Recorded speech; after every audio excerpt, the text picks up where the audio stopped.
প্রখ্যাত ভারতীয় কার্টুনিস্ট ইসমাইল লাহোরীর আঁকা এই ছবিটি কদিন আগে আন্তর্জাতিক মাতৃদিবসে আমরা সোশ্যাল মিডিয়াতে ভেসে বেড়াতে দেখেছি।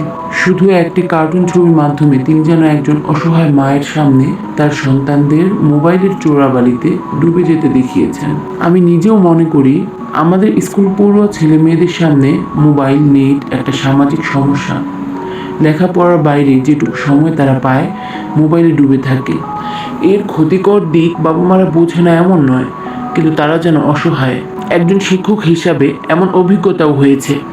অভিভাবক আমাদের অনুরোধ করছেন তার ছেলে মেয়ে যেন মোবাইল ব্যবহার না করে সেটা একটু বুঝিয়ে বলতে।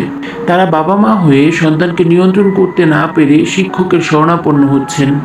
এটা অসহায়তা নয়? এবার মাধ্যমিক পরীক্ষায় মেধা তালিকায় রামকৃষ্ণ মিশনের 6জন কৃত ছাত্র আছেন। মিশনের মহারাজ একটা গুরুত্বপূর্ণ কথা বলেছিলেন, তাদের মিশনে যদি মোবাইল ব্যবহারের অনুমতি থাকতো তাহলে হয়তো তার কৃতী ছাত্ররা তালিকায় থাকতে পারতো না।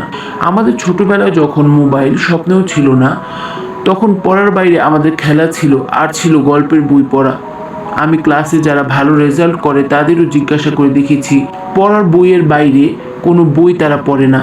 চাঁদের পাহাড়, সবুজ দ্বীপের রাজা, ফেলুদা, ব্যোমকেশ ছাড়াই শুধু মোবাইলকে সঙ্গী করে স্কুল জীবন পেরিয়ে কলেজে পৌঁছে গেল।